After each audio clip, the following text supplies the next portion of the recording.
Well, now that harvest is done, we are moving on to other things, which includes tillage, equipment cleanup, and conservation work. We had a couple of really good days of weather, so we were able to get all the equipment from harvest cleaned up. Now we're just waiting on the tile crew to get in there so we can get back to the conservation work. And while we're waiting on them, we have been doing tillage work. In our area, we only till a small percentage of our ground. Tillage is going real well this year. It's soft and mellow following excessive fall rainfall, but in certain areas it is quite wet, such as what you're seeing here, which is one of the places that's scheduled for tile. You can see how the groundwater table is up there pretty high. While we're on this farm, here's the County Tube project. These are rail cars that were welded together. They're a little over 9 feet in diameter. It says right there on 9'2" by 46'50". I don't know if that's inches or what that is. Maybe it's 46.5. Can't tell you. And right here is their excavators. And I'll get out down here. Here's their equipment. There's their county department. Just a slight hint of wrinkle in the side panels, like all of them. Jesus Christ. How do you smash something this bad? It does have a 48-inch bucket, progressive length thumb. They always buy these two-teeth thumb. I think they do that so they can pick up tubes with it. It does have a coupler. Man, that thing's smashed. Could even get the left side smashed.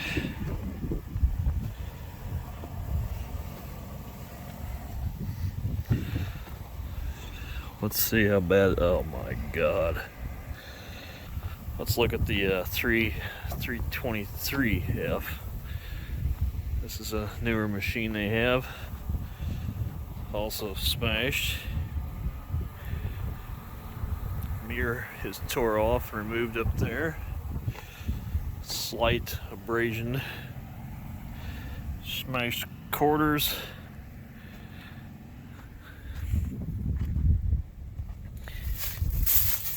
Yeah, we never did have any scratches on our equipment. They just don't care. Let's see how many hours are on this thing. 75.53. Wow, it's getting some pretty good hours on it. Getting some pretty good hours on it for the county. More than I would have expected them to have on it. Anyway, they got a little ditch graded out here. Here's their 299D. It's also tore up. They did grade out a ditch. They got the road graded flat here. Over there's the other tube they're going to put in. It's got double barrel 9s going down through here. But this is a big ditch. I'd say it's probably 12 to 14 feet deep.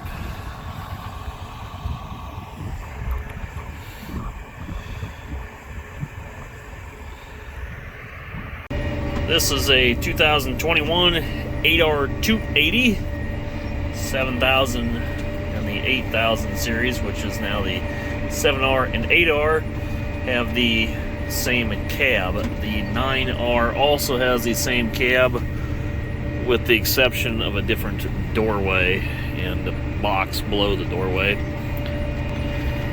Sprayers also use a similar cab family, as well as the combines are using a similar interior package.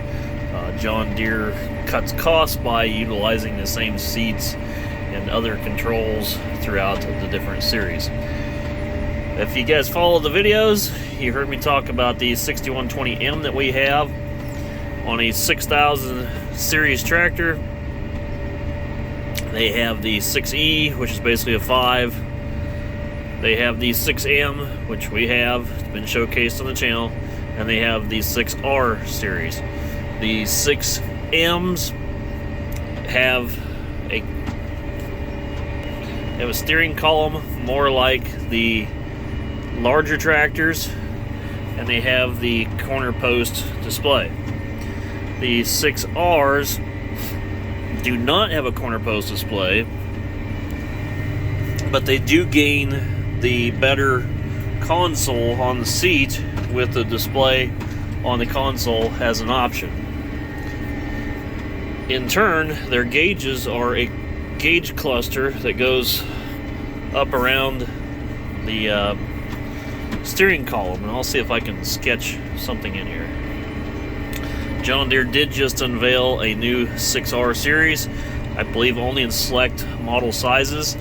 The 6R now has the good console, but you'll also gain the corner post display and the better steering column. No longer have the gauges up here. I didn't mind the gauges here. What drove me nuts about them was the fact that the steering column was very short, congested, hit your legs, poor ergonomic design. This is a 3300 gas. 16.926s.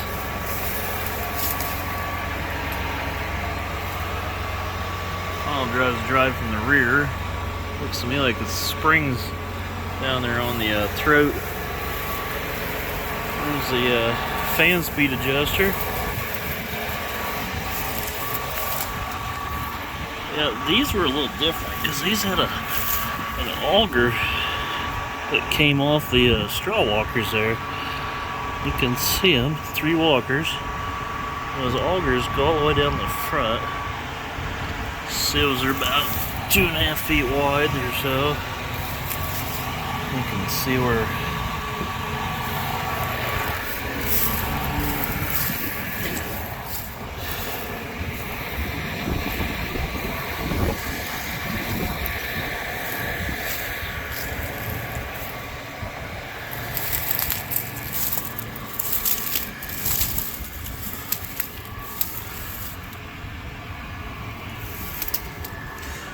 you put your wrench on there to turn your cylinder backwards for the plugs.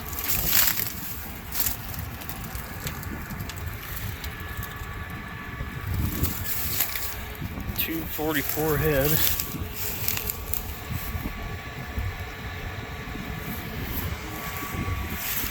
Pretty neat.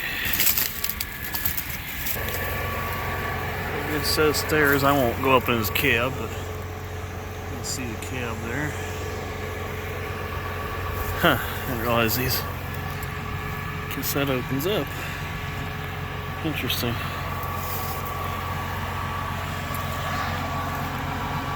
Little file drives. Boy, by today's standards, that's a pretty small machine. I don't know a whole lot about the older series combines, but I do find them neat, and it was worth stopping to look at. Pretty simple by today's standards, although some people consider them complicated because of where the engine's at. A lot of the drives and mechanisms comes out underneath the seat, which makes it a little more difficult to service. The 100 series Deere Combine was replaced by the 20 series, which was better than the Titan 220 series, were a much better combine. Finally followed by the 9500s, or like 94, 95, 9600 series. I think they called them the 9000s. And those were the first combines with a good rear engine design, which really set the precedent for the newer style machines. Besides looking at old combines, and by the way, we're not shopping for that model of combine, tillage is in full swing. We are disc chiseling corn stalks for next year's crop production, getting everything ready. Ground work in the fall is key to that. And while we don't do a huge amount of acres, at the time of shooting this video was day number 3 of tillage operations, and I was ready for a bigger machine. Well, there's the hidden John Deere that I keep from everybody. Back in the corner of the shed. 1951 or possibly a 52 John Deere MT. It's overhauled, it's primered. Sheet metal's all here. All the pieces are here. Probably bought this 20 years ago and never finished it. I have a pile of auto parts on top of it. New gauges are all in their cover. Need to get this finished. Up here we have tires, rear wheels,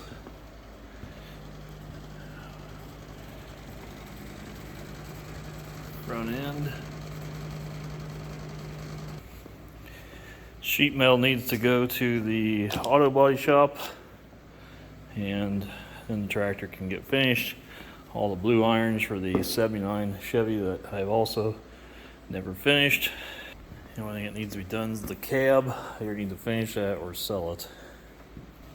Otherwise, the doors and everything, they are done. You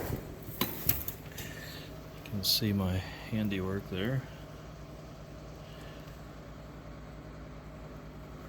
That blue iron is for a 1979 Chevy 1-ton 4x4 dually regular cab loan box. Originally started out as a two-wheel drive pickup, replaced the frame with a four-wheel drive frame out of the same year. Bought the pickup brand new, and we still have it to date. It's a really good pickup because it never had an ounce of rust in it from day one, and probably under 100,000 total miles. But we got all the parts to finish it, just never had the motivation. And it seems like I can only spend $1 on something else versus finishing a project that I started. So I either need to finish it or let go of the nostalgia and get rid of it. As far as that tractor, it should be ready to go. Everything on it was pretty well done. It's primered.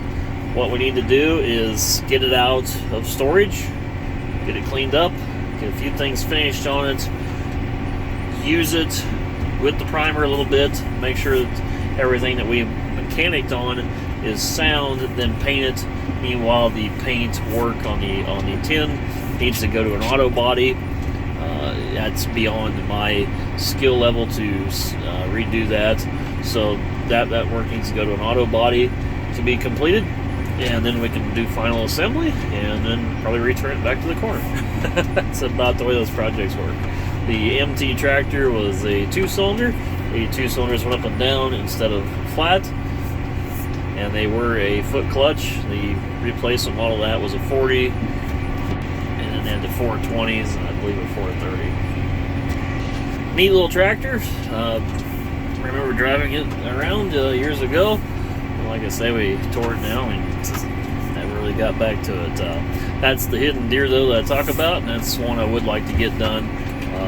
Now that I am a returned farmer, I have a newfound passion and returned love to restoring iron, as you can tell from the 4620 and other stuff. So I think that that's one thing that we're going to have to focus on getting finished. But for this video, let's talk about tillage, why we're doing it, what it does to the soil, and about the implement. The Chisel Plow behind us, it's a John Deere Model 714. They had a Model 710, which had a hinge in them, so you can engage the discs shallower or deeper. Then they replaced that with the 712, and then replaced the 712 with a 714. This is an early serial number 714. The way to tell it's an early serial number 714 is the fact that it has disc gangs in the front instead of coulters. At the early serial number 714s, they had optional disc gangs in the front or standard with a straight bar of coulters. I used to like the disc gang better. After owning it, I think the reason they no longer have the disc gang option. There was a serial number break when they eliminated the disc gang option.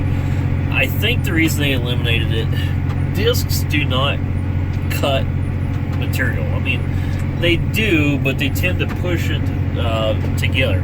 It does seemingly make it blacker. If you watch that gang, you can see the dirt coming off of it. It does seemingly do more tillage with the disc gang up front, but they don't cut a lot of the material very well, and they're spring loaded, which causes the machine to hop in hard conditions, so we're having to keep travel speed at 5 or below usually. This is an 11 shank unit. They had 9, which was base, and if you look out on the very outer edges there's an additional shank that sticks out. That makes it the 11. And they had a 13, which was the same as two shanks hanging out the outer edge, so all three of those shared the same base frame. Then the models with the wings were 15 or 17 shank, which I believe was the same base again, but then they had the wings, which made them into the 15 or 17 shank versions. This is a single tire axle model. They had a walking tandem option available for this, and I believe walking tandems might be standard if you buy one with wings. With the IVT tractor, I can choose which throttle position I want, and the transmission will automatically respond. So I can have this as an idle, automatically respond. This is the Command Pro IVT control. And the transmission works very well for tillage operations, planting operations, haying, and just about everything else. This chisel plow, it is 11 shank, as I mentioned, with the disc hang. I would like to have the hydraulic front colders for the sheer fact that the colders slice the material better and you get less hop. I would like to have a 15 shank folding unit with stabilizer wheels that'll offer the walking tandem main frames, and I want to get one with true depth shanks. This is just the standard shear bolt shank, and you guys can see in the picture-in-picture the difference between the shanks. This is a 3-inch twist lays. When you go to a true depth, you can run 4s. You can run 4s on here. I have heard some complaints of springing of the shanks. You know, they'll twist back, break shear bolts.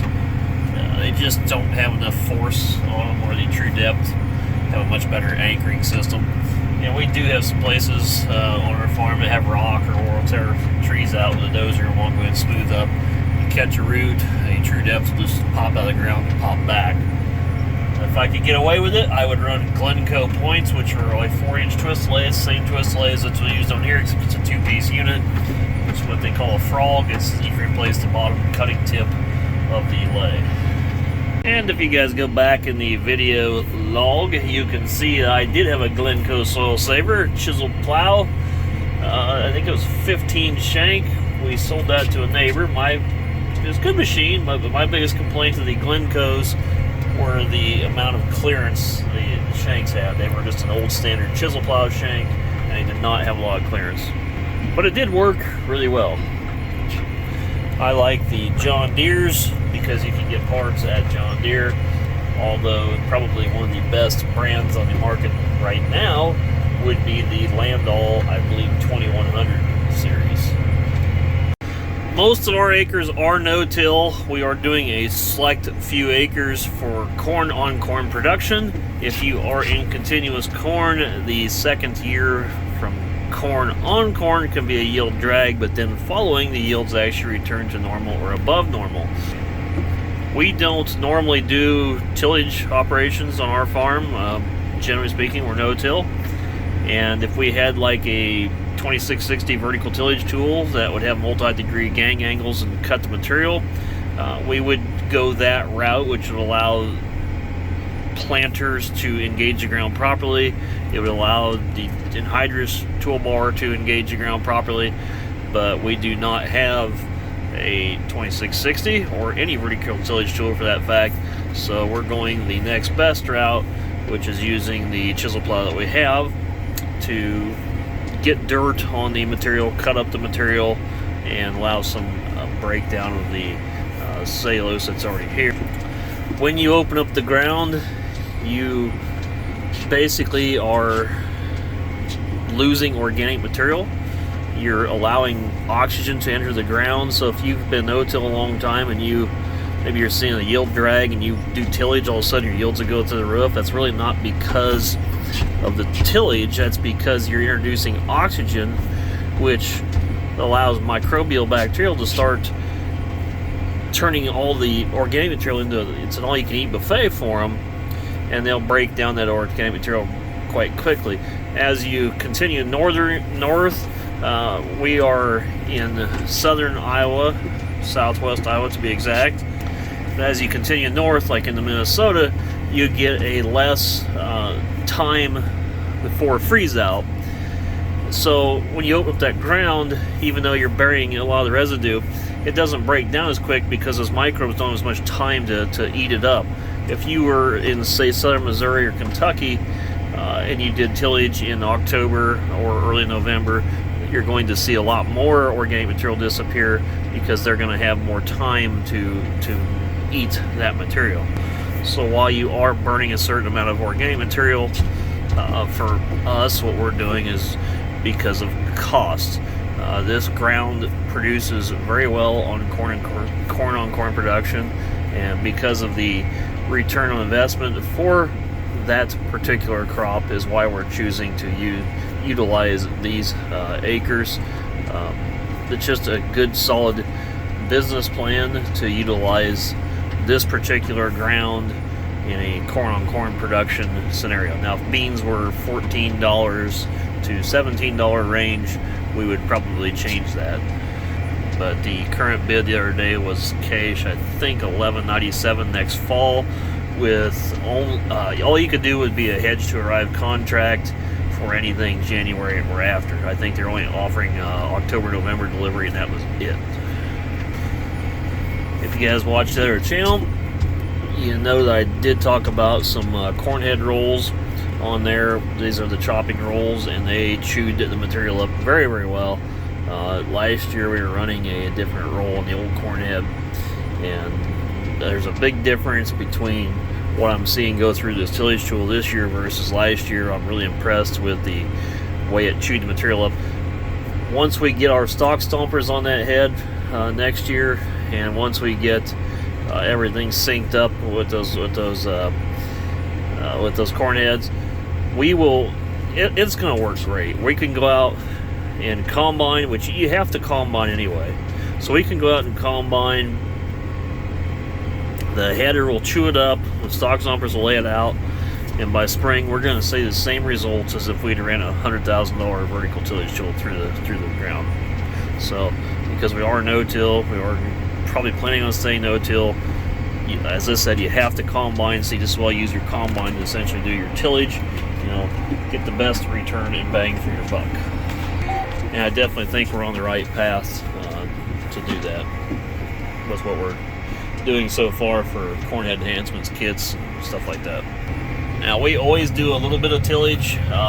Normally though it's just selective acres, like problem spots, maybe where there was some erosion had occurred, left it rough, or we did dirt work, left it rough, smoothed down tile lines. You're always going to use the tillage tool to a certain degree to hit a few acres here and there. And really the only tillage work that we really do would be springtime with a very, very light mulch finishing on that 2330 mulch finisher. Go out and just get the ground warmed up and smoothed up for a better seed bed ahead of the planter. That's about it. Do I enjoy doing this tillage work? I don't think it would be necessary if I had a different style tillage tool, but possibly once every so many years. But as I said, we'll need disc chisel of some sort every year just because we do selective, just fix it, repair spots.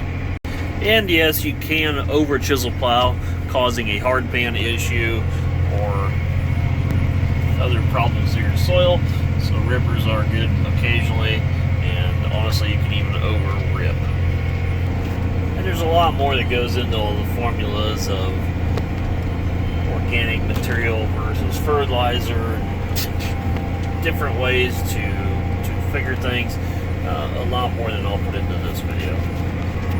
But simply put, this ground will produce 270 bushel the acre corn, and at $5.80, that's pretty tough to beat. Farm down through here, we terraced and tiled that, I think in 2011, if I have my years accurate. That farm was two farms. There was a farm here and a farm down there, and they were combined together. There was a lot of erosion occurring, and there was some little spotchy terraces on it. We cleaned everything up, fully re-terraced and tiled it, and out of 52 acres through that bowl, we hit 46 clay junctions.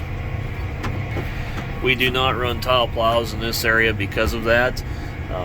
If we have a lot of clay on our soil. If you'd hit all those junctions and then just walked away from them because you didn't know you hit them with a tile plow, you would have had a mess of water shooting up out of the ground. So each one of them has to be hooked into and tied into the new tile line. That's why we tile deeper, so you're actually under them so they can all drain into the new mains. And I'll try to show that once we get tiling on some of these other projects. The only thing we need to do is we need to come back into some of the terraces down here, and we need to, I wish we had some hog manure. If we could get manure behind some of these terraces, the soil's just kind of dead. Once you move that soil, even though we did topsoil it out before we ran the dozers, that soil just never seems to have the life in it that existing soil has. It takes years to build that organic material up. But if you can get some manure in there, you can get microbial action and you can get mucuses and bacteria and stuff. It's actually really good for plant health. Well, besides tillage, you guys know that we have been looking at combines, and I was going to do a little bit of a combine tour on my channel. There's a little bit of an expansion of that, and this is not new footage, it's just old footage that never got posted. Anyway, you're looking at I think that was a 9T Fendt. They have a 8T, 9T, and I believe a 10T. I will not be buying one. They are very well made, very heavy duty. They have some things on them, and as I've mentioned before, everybody has something, nobody has everything. But there are some things I really like about it, there's other things I really don't like about it. I think it's a pretty good machine, but you don't see any in our area, and probably won't due to a lack of dealer support. Everybody talks about the Massey Combine. The Masseys have actually been eliminated. They have this same combines, Fendt and Massey. That's the brands that AGCO's going to. You'll see is Fendt or Massey Ferguson. You will no longer see the original Massey Combine. It will just be this combine or this combine again with Massey badges on it. Things I did not like on this combine is I felt everything was very, very tight and close tolerance. It was hard to work on. And I know if you guys watch Mike Mitchell's channel, they have several of these. They've had poor wear characteristics with it, as well as clogging issues. Just a very tight design. Things need to be loosened up. I think Case IH, I think they've done a really good job of loosening everything up. Like they got big body panels up there that close the rotor up. They're kind of big dummy panels, I call them, but that's what you want. You're talking a machine with high debris loads on it. You don't want stuff with intricate little hinges and levers. You want things that you can release quickly and easily and open up side panels. You want simplicity, but you want efficiency at the same time. And honestly, Case IH probably has the best of all that on engineering standpoint. Where Case seems to lack, again, is wear characteristics, as well as, oh boy, there's that big rotor drive system gobbledygook gearboxes from hell on that Fendt. Where Case doesn't really have any of that. It's got a CVT drive rotor. A really well made machine. The New Holland's very similar to the Case. It's kind of like the same lower end as a Case, but they have different upper end. It's kind of like a Case flagship combined with a original New Holland. It is the New Holland. And if you guys have followed my channel for a long time, you know that we've had a red combine. We actually had 3 red combines in the past, and besides the lack of dealer networks, in comparison to John Deere now, compared to other brands, it's basically Case or John Deere around this area. But compared to John Deere, you're still lacking dealerships on the Case level. And we've had times where we've had to drive 90 or 100 miles where John Deere will have the part either in stock or get it to you the next day. Case doesn't seem to have quite as good a network there. And this same dealer had that cleaner. I think that was a Super 77. They come galvanized so that you can take the panels off and make hog feeders after you get done using them. And that's sarcastically said. Guys, I just don't really want a gleaner. I will not be buying a gleaner. I'm not impressed with a gleaner. And it would be the absolute least of any possibilities.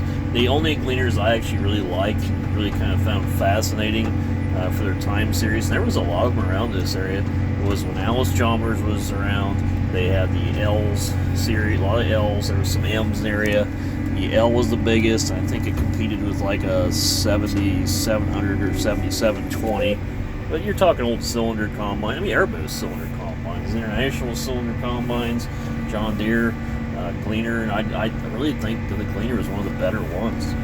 And L2s were a hell of a machine for their time period. Even by today's standards, there's still guys using them. A little hard to get parts for unless you go to the right junkyard, but I always kind of liked those combines. And I never really minded Alice Chalmers tractors. I don't think they were the best tractor, but I don't know, something about them, I always kind of liked them.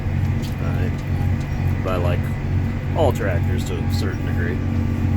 But anyway, you guys, I shot a little footage there of that Gleaner when I was there. And again, this is old footage, never got posted. So out of our list, you can eliminate the Gleaner for sure.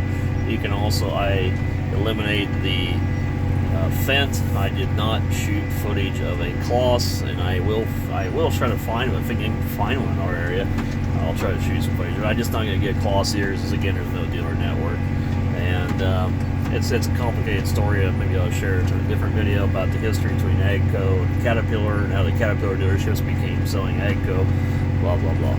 I think the Kloss is fine. I can't have a machine with no dealer support. But I'll try to film one, and I need to film a New Holland, and I don't know if I'll even bother filming in case. I might, because I've got so much footage on here from our machine while we had it. My thoughts, pros and cons to it, and everything about it. And with the John Deere, same story. There's enough material on here already about it. If we're going to do any more videos on the John Deere, we'll actually do videos in a different way about the John Deere. And up next here, you'll see the New Holland. This particular one's a 7.9 Revelation Series. The Revelation Series is the new series machine. We tried to get one on a demo, but it didn't come to fruition this year. It's a pretty nice looking machine. And then John Deere, of course, they build 3 different models: the T Series, which is one model, the S Series, and then the X9s. So after looking at all the pros and cons of each brand, after having a couple different brands, I think we've decided which direction we want to go. We made up our mind of what we're going to be doing. And despite the fact I've said some bad things about it, what we're going to buy is a